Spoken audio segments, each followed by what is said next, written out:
Hello. All right. So we are looking at Thursday and Friday, and I'm going to assume, not, I shouldn't say assume, there's a good chance we'll have a snow day Friday. So we got to be real productive today to make sure that Thursday blue or gold match up pretty well.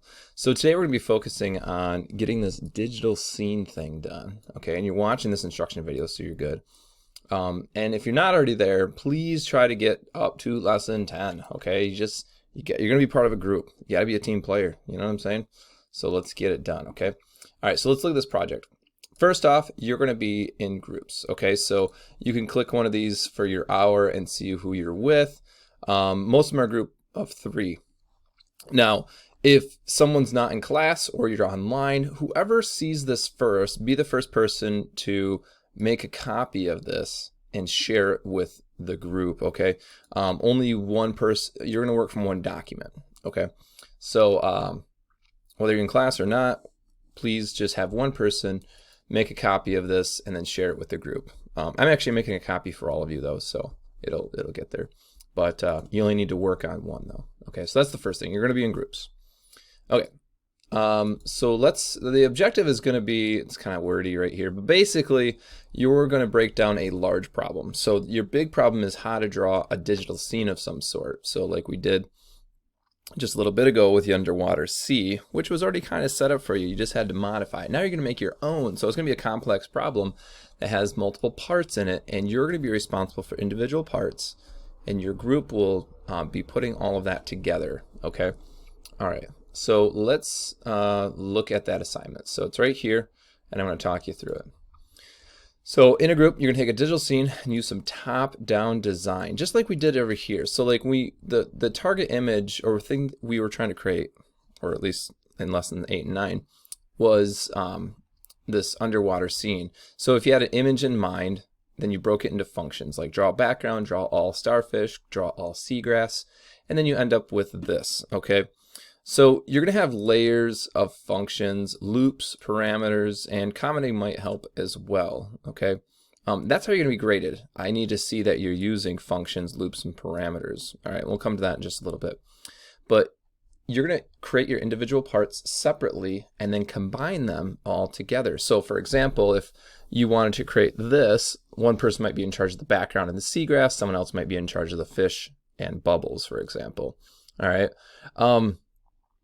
And so with that, you got to look at your group, and you have to share the document, and you're going to be choosing a topic, and I'll show you examples in just a little bit, but here's the scene description. So what do you want to make? What are the different pieces of the scene? So you got to think of something that includes at least 3 to 6, different items in it, so people could make it. Now, if you're online, sketching the scene out is going to be difficult, but maybe you could just find a picture. So if it's a farm, go online, try to find a picture of a farm, and you can just paste it in here. And you don't have to include everything, obviously, but if one person did the barns and someone else did the fence and the grass and someone else did the sky and the farmer, it might make sense, okay?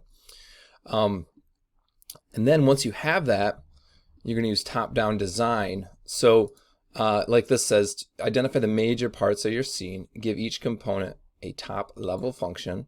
Okay, so like for example, we had draw all fish. Now we had another function in there for draw fish, but we had draw all fish. And so I would like you to do that too. So if you say right here, clouds, the function name could be draw all clouds, and maybe Bryce is in charge of that. Then someone else is, draw all bushes and grass, and then the function name, draw all bush or grass or whatever, and then the group member name, okay? You have to meaningfully use 2 out of the 3 following elements: functions, parameters, and loops. Almost everybody uses all 3, but you might not need to loop if it's something where it's just one of something. I'm going to assume everyone should be using functions and parameters, and you might be using loops, which is a good chance if you do something like an environment that requires many little things. So let's look at some examples. I think that would be helpful. So here are some. Can you close that door, buddy? It's kind of loud. Here's an example. So you might have a picture in mind of what it could look like, but obviously drawing something like this would be very difficult with the skills that we have right now. But here are some. So take a look at these and think about how you'd break that up. So let's look at this one, for example, like starlight. Just, draw back and forth some lines of varying thicknesses. So maybe one person's in charge of the light, and the sky. You can see it goes from dark to light. And then someone else is in charge of the sandcastle and maybe the palm tree, and someone else is in charge of the clouds and the water, for example, okay? So, yep, here's some different examples, and you can look at these. What's cool is you can actually click on some of these, like this one, and you can actually go and see what that code looks like. All right, and you can even go hit View Code, and it will draw this, or show you how they did it, okay? So you can see like draw background was an example of, you know, a lot of repetition. Draw island, draw background, draw sunbeam. So one person's not in charge of this. It's going to be 3 people. So, you know, you might just be in charge of the palm trees, which is this area right here. Okay.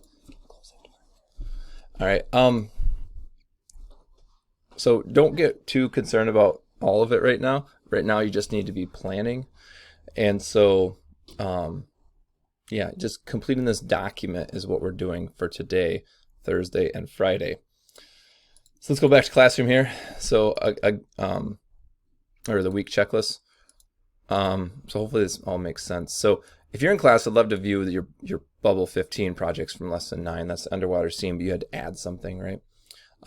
But just catch up to lesson 10, watch the video you just watched, and then begin planning on the digital scenes. So email that person, say, hey, I'd like to do this or that. You guys might want to set up a Zoom on your own. You can do this, okay, or Google Meets, or Snapchat, whatever you guys do. But get that planning done. If we're in class tomorrow, Gold Crew, then what you'll do is, you know, you can work a little more collaboratively on that. If we have a snow day, I'm gonna assume though you've already got the planning done. Okay. If we're in class, though, we'll do a practice quiz and view Bubble 15 of those from lesson 9. Okay. I think that's it. Otherwise, again, you know, just whoever gets this to this assignment first, hit share, and then share it with your other 2 group mates, which again you can find right here, all the assigned groups. Okay. Yeah. So I think that's it. Just understanding the project, you can read through this, and then get starting to decide what it is and get it broke down into smaller problems. Okay, it's a big one. Ask me questions, please. See ya.